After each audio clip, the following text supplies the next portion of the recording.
Spicy food ಇಷ್ಟಪಡುವವರಾಗಿದ್ದರೆ, hotel food ಹೆಚ್ಚಾಗಿ ತಿನ್ನುವವರಾಗಿದ್ದರೆ ನೀವು ಈ ವಿಚಾರ ತಿಳಿಯೋದು ತುಂಬ ಮುಖ್ಯ. ಏಕೆಂದರೆ ಇವೆಲ್ಲವೂ ನಿಮ್ಮ ಆರೋಗ್ಯಕ್ಕೆ ತುಂಬ ಹಾನಿಕಾರಕವಾಗಿದೆ. ಈ ಬಗ್ಗೆ ಅಹಮದಾಬಾದ್ನ ವಿಟಾಜಿಯಾ ವೆಲ್ನೆಸ್ ಮತ್ತು ಮಲ್ಟಿ ಸ್ಪೆಷಾಲಿಟಿ ಹೆಲ್ತ್ ಕ್ಲಿನಿಕ್ನ ಡಾಕ್ಟರ್ ಶ್ವೇತಾ ನಗರ್ ಇನ್ಸ್ಟಾಗ್ರಾಮ್ನಲ್ಲಿ ಕೆಲವೊಂದಿಷ್ಟು ಮಾಹಿತಿಯನ್ನು ಹಂಚಿಕೊಂಡಿದ್ದಾರೆ. ಹೌದು, ಡಾಕ್ಟರ್ ಶ್ವೇತಾ ನಗರ್ ಅವರು ಒಬ್ಬ ವ್ಯಕ್ತಿಯು ಒಂದು ದಿನದಲ್ಲಿ ಎಷ್ಟು ಎಣ್ಣೆಯನ್ನು ತಿನ್ನಬೇಕು, ತಿಂಗಳಲ್ಲಿ 1 ಲೀಟರ್ ಎಣ್ಣೆ ಎಷ್ಟು ಕಾಲ ಉಳಿಸಬೇಕು, ನೀವು ಎಷ್ಟು ಎಣ್ಣೆ ಮತ್ತು ತುಪ್ಪವನ್ನು ಬಳಸಬೇಕು, ಒಬ್ಬ ವ್ಯಕ್ತಿಯು ಒಂದು ದಿನದಲ್ಲಿ ಎಷ್ಟು ಎಣ್ಣೆಯನ್ನು ತಿನ್ನಬೇಕು, ತಿಂಗಳಲ್ಲಿ 1 ಲೀಟರ್ ಎಣ್ಣೆ ಎಷ್ಟು ಕಾಲ ಉಳಿಸಬೇಕು, ನೀವು ಎಷ್ಟು ಎಣ್ಣೆ ಮತ್ತು ತುಪ್ಪವನ್ನು ಬಳಸಬೇಕು, ಒಬ್ಬ ವ್ಯಕ್ತಿಗೆ ಅಗತ್ಯವಿರುವ ದೈನಂದಿನ ಕ್ಯಾಲೋರಿ ಎಷ್ಟು ಅಂತ ನೋಡೋಣ ಬನ್ನಿ.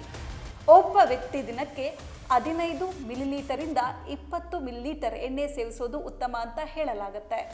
ಈ ಪ್ರಮಾಣದಲ್ಲಿ ನೀವು ಬಳಸುವ ಎಣ್ಣೆ, ತುಪ್ಪ ಮತ್ತು ಬೆಣ್ಣೆ ಕೂಡ ಸೇರಿವೆ. ಆದ್ದರಿಂದ ಈ ಪ್ರಮಾಣದ ಪ್ರಕಾರ ಒಬ್ಬ ವ್ಯಕ್ತಿ ತಿಂಗಳಿಗೆ ಕೇವಲ 500 ಮಿಲಿಲೀಟರ್ನಿಂದ 600 ಮಿಲಿಲೀಟರ್ ಅಂದರೆ ಅರ್ಧ ಲೀಟರ್ ಎಣ್ಣೆ ಸಾಕು. ನಿಮ್ಮ ಕುಟುಂಬದಲ್ಲಿ 4 ಮಂದಿ ಇದ್ದರೆ 2 ರಿಂದ 2.5 ಲೀಟರ್ ಎಣ್ಣೆಯ ಬಾಟಲ್ಯು ನಿಮಗೆ ಇಡೀ ತಿಂಗಳು ಸಾಕಾಗುತ್ತೆ.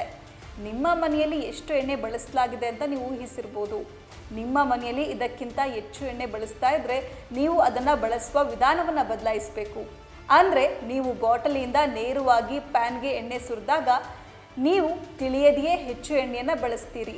ಆದ್ದರಿಂದ ಹೀಗೆ ಮಾಡುವ ಬದಲು ಒಂದು ಚಮಚದಿಂದ ಎಣ್ಣೆ ತೆಗೆದುಕೊಳ್ಳಲು ಪ್ರಾರಂಭಿಸಿ.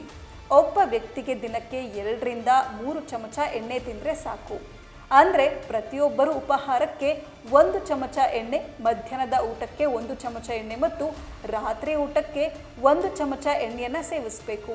ಸಾಧ್ಯವಾದರೆ ಎಣ್ಣೆಯ ಬದಲಿಗೆ ನೀವು 1 ಚಮಚ ತುಪ್ಪವನ್ನು ಬಳಸೋದು ಇನ್ನೂ ಉತ್ತಮ. ಏಕೆಂದರೆ ಇದು ನಿಮ್ಮ ಜೀರ್ಣಕ್ರಿಯೆಗೆ ಸಹಾಯ ಮಾಡುತ್ತೆ. ನಿಮ್ಮ ಮನೆಯಲ್ಲಿ ಬಳಸುವ ಪ್ರಮಾಣವನ್ನು ಪರಿಶೀಲಿಸಿ.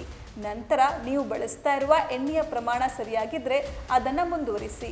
ಇಲ್ಲದಿದ್ದರೆ ನಿಮ್ಮ ಈ ಅಭ್ಯಾಸವನ್ನು ಬದಲಾಯಿಸಿಕೊಳ್ಳಿ. ಅಧಿಕ ಎಣ್ಣೆಯ ಬಳಕೆಯು ಹೃದಯದ ಆರೋಗ್ಯಕ್ಕೆ ಹಾನಿಕಾರಕವಾಗಿದೆ. ಏಕೆಂದರೆ ಇದು ಕೊಲೆಸ್ಟ್ರಾಲ್ ಸಮಸ್ಯೆಗಳಿಗೆ ನೇರವಾಗಿ ಸಂಬಂಧಿಸಿದೆ. 1 ಚಮಚ ಎಣ್ಣೆಯಲ್ಲಿ ಸುಮಾರು 120 ಕ್ಯಾಲೋರಿಗಳಿವೆ. ಆದ್ದರಿಂದ ನೀವು ತುಪ್ಪವನ್ನು ಬಳಸಿದ್ರೆ ಅದು ನಿಮ್ಮ ಜೀರ್ಣಕ್ರಿಯೆ ಮತ್ತು ಚರ್ಮದ ಆರೋಗ್ಯವನ್ನು ಸುಧಾರಿಸಲು ಪ್ರಯೋಜನಕಾರಿಯಾಗಿದೆ.